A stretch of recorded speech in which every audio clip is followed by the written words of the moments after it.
नमस्कार, मैं हूं श्रद्धा। आप देख रहे न्यूज 18 मध्य प्रदेश छत्तीसगढ़। और पहली खबर उज्जैन से। जहरीली शराब का ये पूरा मामला, जहरीली शराब से मौत हुई है। पुलिस ने अब इस पूरे मामले में 10 आरोपियों को गिरफ्तार किया है। अलग अलग शहरों के पुलिस टीम रवाना और पुलिस का चेकिंग अभियान जारी है। 9 मौतों में से कुछ झिंझर पीने से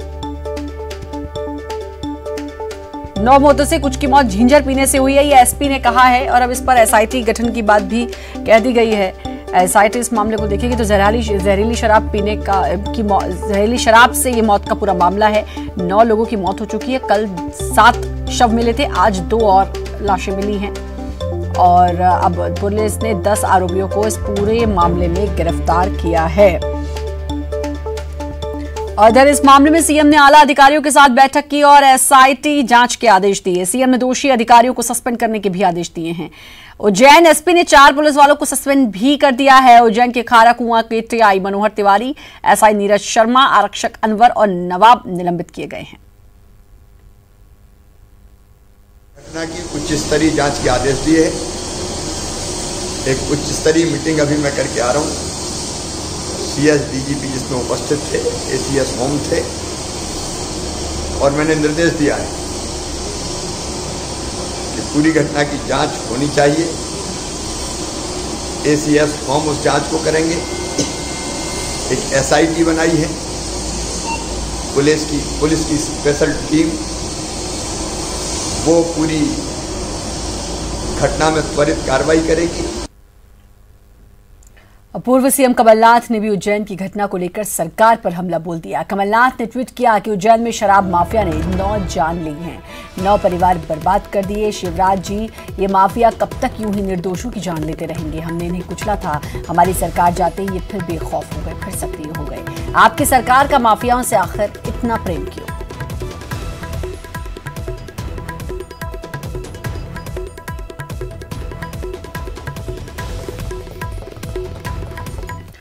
वहीं अब इस पूरे मामले में दिग्विजय सिंह का बड़ा आरोप है। उन्होंने कहा है कि पुलिस के हफ्ते बंधे हैं। नशे के सौदागारों से हफ्ता लेने का आरोप पुलिस पर लगाया है। पूरे प्रदेश में यही हाल है।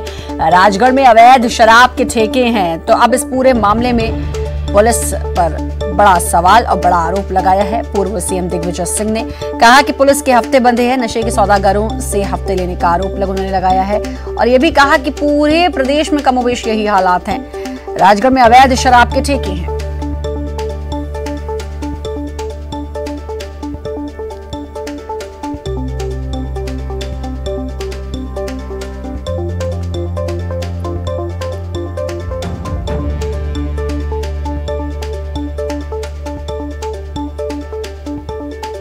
जितेंद्र हमारे साथ, हमारे संवाददाता जुड़े हुए हैं। जितेंद्र, अब ये पूरा मामला काफी बढ़ गया है। इसमें अब कुछ पुलिस वालों को सस्पेंड भी कर दिया है। सीएम ने भी सख्त निर्देश दे दिए हैं। बिल्कुल श्रद्धा, सीएम ने तो सख्त लहजा अपनाया है और कार्रवाई भी इस पे करवाई गई है और साथ ही आदेश दिए हैं एसआईटी जांच को लेकर भी। मगर बात करें तो कांग्रेस के जो दोनों पूर्व मुख्यमंत्री हैं, उन्होंने इस पूरे मामले को लेकर सरकार को घेरा है और साथ ही पुलिस प्रशासन पर भी जमकर आरोप लगाए हैं। उन्होंने साफ तौर पर कहा है कि इस तरह की मिलीभगत के चलते ही जहरीली शराब और इस तरह के कारोबार को बल मिल रहा है। पूर्व मुख्यमंत्री दिग्विजय सिंह ने इस पूरे मामले को लेकर कहा है कि बिना पुलिस की मिलीभगत से इस तरह के कारोबार चल नहीं सकते हैं। और उन्होंने अपने राजगढ़ जिले का भी जिक्र किया। उन्होंने कहा कि जितने वैध शराब के ठेके नहीं है, उतने ज्यादा अवैध वहाँ काम चल रहे हैं। वहीं पूर्व मुख्यमंत्री कमलनाथ ने भी पूरे मामले को लेकर अपनी सरकार के बारे में बताया कि उनकी सरकार में इस तरह के माफियाओं पर नकेल कसी गई थी। मगर कह सकते हैं अब पूरे मामले को राजनीतिकरण न कर जो दोषी हैं उन पर कार्रवाई की जानी चाहिए, उन पर असल नकेल कसी जानी चाहिए। हालांकि राजनीति इस पूरे मामले में शुरू हो चुकी है। कार्रवाई के लिए तो सख्त निर्देश मुख्यमंत्री शिवराज सिंह चौहान ने दे दिए हैं। एसआईटी गठन की बात भी कर दी है, पुलिसकर्मियों को सस्पेंड भी कर दिया है। लेकिन अब इस पर राजनीति तो शुरू हो चुकी है। पूर्व मुख्यमंत्री दिग्विजय सिंह ने कह दिया कि भाई हफ्ते बंधे हुए हैं, पूरे प्रदेश में यही हाल है। बिल्कुल। अब हालांकि कह सकते हैं कि पूरी पुलिस को इस पूरे कटघरे में खड़ा करना एक अलग बात होगी, मगर अभी जहां दोषी लोग हैं उन पर कार्रवाई कर दी जाए और साथ ही जिस तरह के मिलावटखोर हैं इन पर भी कार्रवाई की जाए, ये सबसे बड़ी बात है। पुलिस को देखते हैं कितना एक्शन है, क्योंकि पुलिस चारों तरफ से घिरती नजर आ रही है। आशीष अग्रवाल हमारे साथ जुड़ चुके हैं। जितेंद्र, रोकना चाहूंगी, बीजेपी प्रवक्ता हैं। आशीष जी, अब ये मामला काफी बढ़ गया है, जहरीली शराब का पूरा मामला आपको पता ही होगा। मुख्यमंत्री ने निर्देश भी दिए हैं, सख्त निर्देश, लेकिन अब भाई विपक्ष यानी कि कांग्रेस का कहना है कि जब हमारी सरकार थी तब तो ऐसा नहीं था, हमारे जाते ही फिर ये सब कुछ शुरू हो गया और माफिया फिर से हावी हो गए। देखिए, दो बातें। सबसे पहले तो जो भी मृतक हैं उन परिवारों के लिए मेरी संवेदनाएं। दूसरा विषय, भारतीय जनता पार्टी की सरकार की जीरो टॉलरेंस पॉलिसी है क्राइम के लिए और क्रिमिनल के लिए। और हम मानते हैं कि प्रशासन का काम एक तो कोई घटना होने के बाद और एक उससे पहले भी होता है, जब अंदेशा होता है, जब सूचना तंत्र फेल होता है। तो हमें लगा कि वो जो पुलिस थाना था, DI थे, तो उनका निश्चित ये जो सूचना तंत्र फेल है, इसीलिए उनको प्रशासन ने पे कार्रवाई करते हुए उनको सस्पेंड कर दिया गया है। दूसरा विषय, कांग्रेसी ये जो अनर्गल आरोप लगा रहे हैं ना, उनकी सरकारों में क्या होता था वो अच्छी तरह जानते हैं। उमंग सिंगार ने दिग्विजय सिंह जी को शराब माफिया कहा था, ब्लैकमेलर कहा था। तो कम से कम हमें सुशासन ना सिखाएं, वो तो कुशासन के प्रतीक है। भारतीय जनता पार्टी ने इन 5 माहों में जो भी कमलनाथ के समय जो अव्यवस्थाएं थी उनको सही करने का काम किया है, और जो छोटी मोटी और बचेंगी उनको भी तुरंत सुधारा जाएगा। दिग्विजय सिंह ने तो साफ तौर पर कह दिया कि पुलिस के हफ्ते बंधे हुए हैं, पुलिस पर अब इतना बड़ा आरोप उन्होंने लगा दिया है। देखिए, वो तो स्वयं ब्लैकमेलर है। दिग्विजय सिंह जी के बारे में जो उमंग सिंगार ने कहा, उस पर सटीक टिप्पणी कोई और नहीं हो सकती। ब्लैकमेलर है, शराब माफिया है, रेत माफिया है। तो शराब माफिया हमें ना सिखाए कि किसका हफ्ता बनाए। हफ्ता बंधा होगा 15 माह की कमलनाथ सरकार में, जो जानी तबादला उद्योग, रेत नीति, शराब नीति के लिए जाती है। अब हफ्ते सब बंद हो चुके हैं, सिर्फ मध्य प्रदेश की समृद्धि का प्रयास किया जा रहा है। ये जितनी भी घटनाएं हैं इसको लेके मैं दोबारा दोहराता हूँ, जीरो टॉलरेंस पॉलिसी है। और आपने शिवराज सिंह जी की संवेदनशीलता देखी होगी, तुरंत प्रशासनिक कार्रवाई की है। बिल्कुल, लेकिन उपचुनाव बेहद नजदीक हैं और ऐसे में अगर ऐसे मामले सामने आते हैं, जाहिर है विपक्ष उसका फायदा उठाना चाहेगा। ये प्रशासनिक अगर कोई मामला होता है, अगर कोई क्राइम होता है, उपचुनाव हो या नहीं हो, सभी समय संवेदनशीलता से देखना चाहिए। वो जो परिवार नहीं, जिनमें मृतक हुए हैं, जो जिनके घर वाले नहीं रहे हैं जहरीली शराब पीने से, उनको उपचुनाव और चुनाव से कोई फर्क नहीं पड़ता। और मध्य प्रदेश के संवेदनशील मुखिया इस बात का भला ध्यान रखते हैं। तो मुझे लगता है कि उपचुनाव हो या ना हो, परंतु इस तरह की मामलों में ढिलाई नहीं बरतनी चाहिए। 5 माह से जब से सरकार हमने संभाली है, इस तरीके की सभी विषयों को टाइट कर रहे हैं। वैसे हम जहां हाथ डालते हैं वहीं पर पोल नजर आती है, और ये एक और जो पोल मिली है, मैं आपको आश्वस्त करता हूँ आगे से ऐसी। हालांकि विपक्ष ने भी कहा है कि कितनी SIT गठित करेगी सरकार। कुणाल चौधरी भी हमारे साथ जुड़ चुके हैं, कांग्रेस प्रवक्ता हैं। कुणाल जी से बात कर लेते हैं। कुणाल जी भाई, अब तो आप जो आरोप कांग्रेस लगा रही है, आशीष जी ने तो कह दिया कि ये सब कुछ जो भी हुआ होगा, हफ्ते बंधे थे या माफिया हावी थे, ये सब कुछ आपकी सरकार में हुआ होगा, तब से चल रहा होगा। रोने का काम तो ये करते हैं, 15 साल ये सरकार में रहे, माफिया के खिलाफ, माफिया को फंसाया इसने, इन लोगों ने। और माफिया के खिलाफ एकमात्र नेता इस मध्य प्रदेश की मेहनत करी थी कमलनाथ जी ने, जिन्होंने माफिया का सफाया करा था और मध्य प्रदेश के सारे माफियाओं की कमर तोड़ दी थी। और उसी माफिया से पैसे लेके भारतीय जनता पार्टी ने ये शराब माफिया हो, खनन माफिया हो, भू माफिया, अलग अलग रेत माफियाओं से पैसे लेके सरकार गिराने का पैसे इकट्ठे करे। और आज वही माफिया सारी जहरीली चीजों से लेके 8 मौतें हो गई, उस पर शर्मसार होना चाहिए, माफी मांगना चाहिए जनता से कि हम माफिया राज, और उसके ऊपर इधर उधर की मतलब चोरी और सीना जोड़ी का काम कर रहे हैं। इनके राज में किसान आत्महत्या करे तो किसान पागल है, ये नकली दारू से कोई मरे तो ये माफिया के साथ खड़े नहीं है। ये आशीष जी जवाब भाई आप सीधे तौर पर कह रहे हैं कुणाल जी, तो चोरी ऊपर से सीना जोरी। देखिए, ये तो कांग्रेसियों की नीति है ना। दूसरी बात, अगर इन्होंने सही में माफिया पे कार्रवाई की होती तो इनका स्वयं का मंत्री उमंग सिंगार कहता था कि रेत माफिया दिग्विजय सिंह है, शराब माफिया दिग्विजय सिंह है, ब्लैकमेलर दिग्विजय सिंह है। इधर उधर की बात क्यों? आपने की क्या कार्रवाई? अरे गुना में गप्पू पार्टी से हमने कार्रवाई की, तुम्हारे यहाँ तो प्रशासन की ये व्यवस्था थी, दलितों को बाथरूम करने पर जला दिया जाता था। पीट पीट के मार दिया जाता था, बारात ले जाते थे। ज्ञान देना बंद करो कुणाल चौधरी, जनता को मत बरगलाओ, हाथ जोड़ के माफी मांगो। 15 माह के कुशासन के लिए ये तुम्हारे ही बीज बोए हुए जिनको हम काट रहे हैं, परंतु काटेंगे और इनको फूल बनाएंगे, चिंता मत करो। दारू पिलाते हो और शराब माफियाओं से साझेदार है। अरे शराब माफिया तो तुम्हारा नेता है। तुम्हारे अच्छा बताओ कमलनाथ ने क्या किया? कमलनाथ ने उद्योग चलाया, हर घर शराब, गट शराब, पग शराब, इसकी व्यवस्था की, महिलाओं के लिए अलग जवाब देना चाहिए। आपके माफियाओं से साठगांठ क्या? उज्जैन में अभी पिछला जिसकी आत्महत्या हुई थी तुम्हारा आरोप लगा रहे तुम्हारे नेता पे। आरोप छोड़ो, ये मर रहे लोग, इनकी बात करो।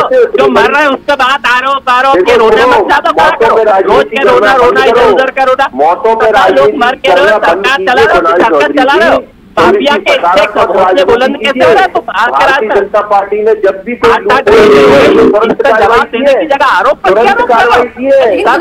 सीधे SIT गठित हो गई है, इस पूरे मामले में सस्पेंड भी किए गए हैं कुछ पुलिसकर्मी। SIT गठित कर रहे हैं, क्या होता है SIT गठित करके? अभी वो चावल में करी थी, 3 दिन बाद उन राइस मिलों को सीट दे दी। ये सिर्फ माफिया के साथ सरकार चला रहे हैं। अरे चावल तो तुम्हारे कमलनाथ ने खरीद के सरकार चला रहे हो, भरे क्यों? इस पे जवाब दो। भरे है आपके राज्य में, इस पे शिवराज जी को जवाब देना पड़ेगा। अब SIT गठित होने से आपको चलिए, कुल मिलाकर क्या SIT करेगी ना? क्या बात इतनी है कि विपक्ष के हाथ एक मुद्दा लगा है, मुद्दा तो उठाना ही है, पर यह भी देखना होगा कि सरकार अब इस पूरे मामले में कितनी सच्चाई और कितनी दृढ़ता से अब इस पूरे मामले को देखती है, कितनी बारीकी से देखती है, और अब इस पूरे मामले का नतीजा क्या निकलता है, क्या कितनी कार्रवाई होती है, ताकि जिनकी मौतें हुई हैं अब उनको न्याय मिले। ये देखने वाली बात होगी। बहुत बहुत शुक्रिया आप सभी का। जितेंद्र, बहुत बहुत शुक्रिया आपका तमाम जानकारी देने के लिए। MP में उपचुनाव को लेकर करोड़ों खर्च होगा। मुख्य निर्वाचन पदाधिकारी ने राज्य सरकार से इसके लिए 40 करोड़ रुपए मांगे हैं, जबकि राज्य सरकार ने बजट में पहले ही 40 करोड़ की राशि का प्रावधान किया है। कोरोना संकट काल में हर एक सीट पर 3.25 करोड़ का खर्च आ रहा है। इसे लेकर मुख्य निर्वाचन पदाधिकारी ने राशि मांगी है। वहीं उपचुनाव पर खर्च की राशि 5 गुना बढ़ाने पर कांग्रेस ने बीजेपी पर निशाना साधा है। कांग्रेस ने कहा कि उपचुनाव के लिए जिम्मेदार दल बदलने वाले नेताओं से इसकी भरपाई की जाए। जनता पर बेवजह उपचुनाव का बोझ डाला गया है। इस पर बीजेपी ने भी पलटवार किया और कहा कि कांग्रेस ने सत्ता में रहते हुए 100 से ज्यादा राज्यों की सरकारों को भंग किया, इसलिए कांग्रेस से करोड़ों रुपए निकलेंगे।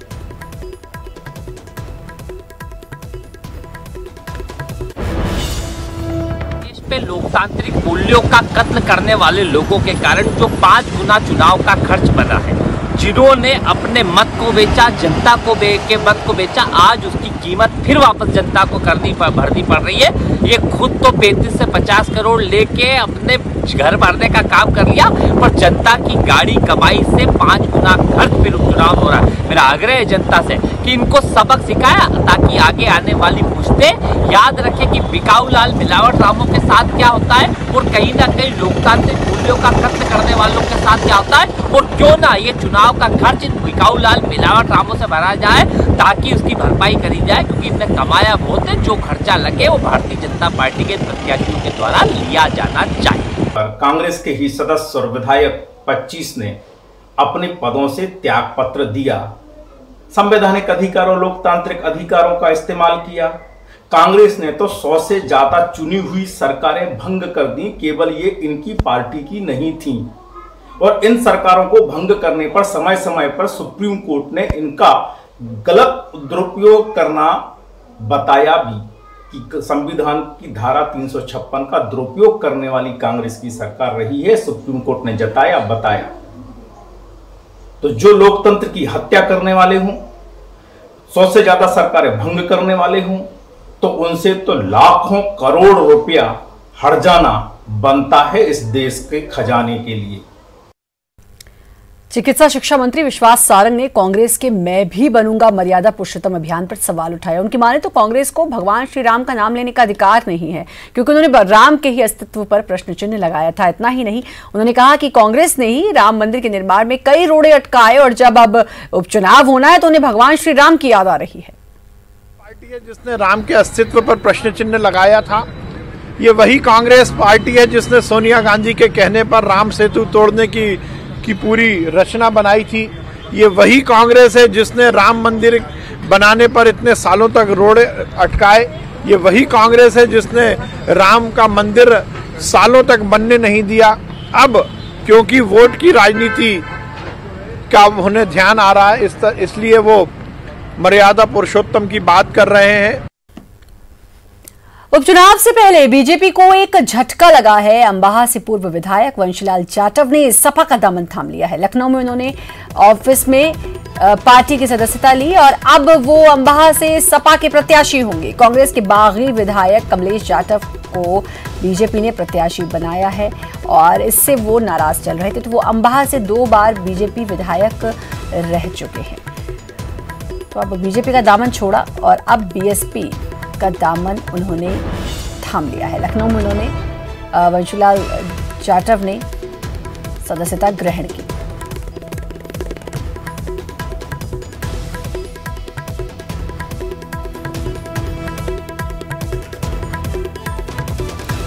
तो भाजपा को एक बड़ा झटका लगा है। उपचुनाव से पहले वंशीलाल जाटव अंबाहा से पहले विधायक भी रह चुके हैं और अब भाजपा से 2 बार विधायक रह चुके। टिकट नहीं मिलने से नाराज कमलेश जाटव को बीजेपी ने प्रत्याशी बनाया है और आज वंशीलाल जाटव सपा में शामिल हो गए। और उज्जैन की घटना को लेकर कमलनाथ ने एक जांच टीम बनाई है जो मौके पर जाकर पीड़ित परिवारों से फीडबैक लेगी। जांच टीम में विधायक महेश परमार, मनोज चावला, दिलीप गुर्जर, मुरली मोरवाल को शामिल किया गया। जांच टीम पीसीसी चीफ कमलनाथ को रिपोर्ट सौंपेगी।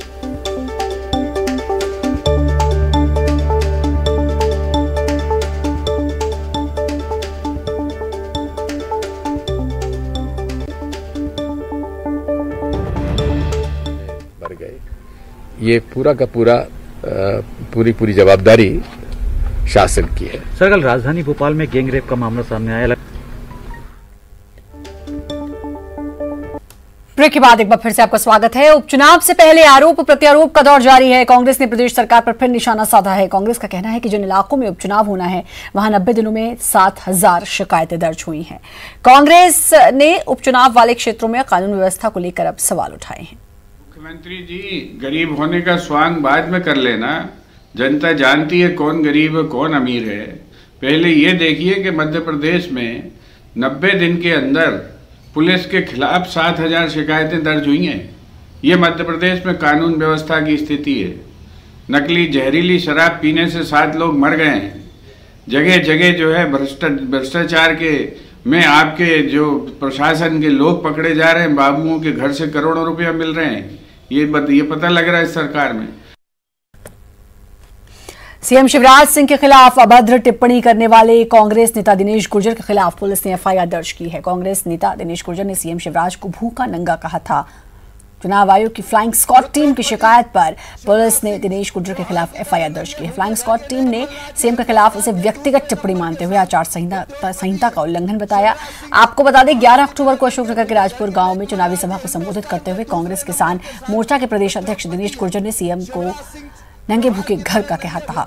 इस पर रिटर्निंग ऑफिसर ने अमर्यादित भाषा के मामले में आचार संहिता का उल्लंघन माना है और दिनेश गुर्जर के खिलाफ पुलिस ने धारा 171G, 188 और आईपीसी की धारा 505(2) के तहत मामला दर्ज किया है। केस राजपुर गांव के थाना कचनार में दर्ज किया गया है। कमलनाथ जी हिंदुस्तान के दूसरे नंबर के उद्योगपति हैं। शिवराज सिंह चौहान की तरह नंगे भूखे घर के नहीं। कमलनाथ जी हिंदुस्तान के दूसरे नंबर के साथ। वहीं चिकित्सा शिक्षा मंत्री विश्वास सारंग ने सीएम शिवराज को गरीब कहने पर कांग्रेस और पूर्व सीएम कमलनाथ पर कड़ा प्रहार किया। उनकी माने तो प्रदेश के मुखिया का इस तरह अपमान शर्मनाक है और ये कांग्रेस की सामंतवादी सोच को दिखाता है। इसके साथ ही उन्होंने कमलनाथ पर भी हमला बोला। गरीब किसान के पुत्र शिवराज सिंह चौहान का मजाक कांग्रेस के नेताओं ने उड़ाया है।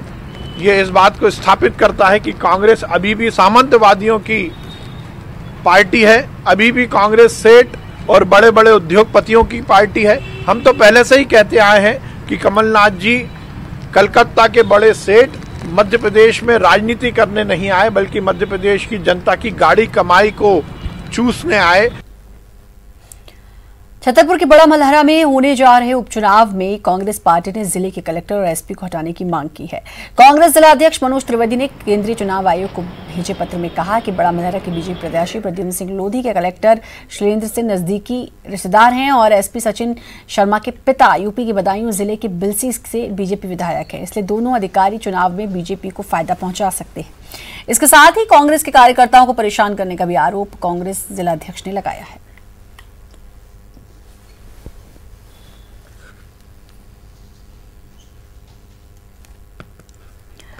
उपचुनाव के रण में जनता के सामने सीएम की नतमस्तक होने के बाद अब सांवेर में जल संसाधन मंत्री तुलसी सिलावट ने जनता को दंडवत प्रणाम किया।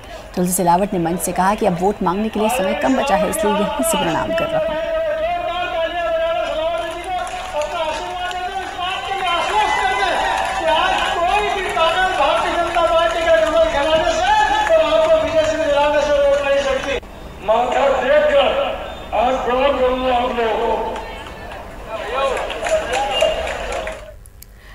राजधानी भोपाल में आज सिनेमाघर नहीं खुल रहे हैं। मल्टीप्लेक्स संचालक बड़ी फिल्म का इंतजार कर रहे हैं। सिनेमाघर संचालकों का कहना है आमदनी अठन्नी खर्चा रुपया। उधर सिनेमाघर खुलेंगे तो सिनेमाघरों में कोरोना को लेकर भी संदेश दिखाना अनिवार्य होगा।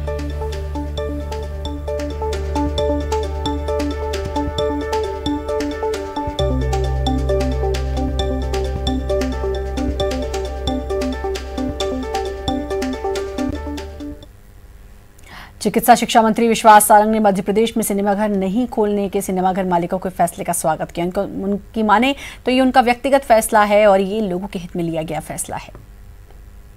सिनेमाघर के मालिकों ने या एसोसिएशन ने निर्णय लिया है तो ये उनका निर्णय है, पर मुझे लगता है कि ये बात सही है कि यदि उन्होंने समाज के प्रति अपने उत्तरदायित्व का निर्वहन करने का निर्णय लिया है तो ये अच्छी बात है।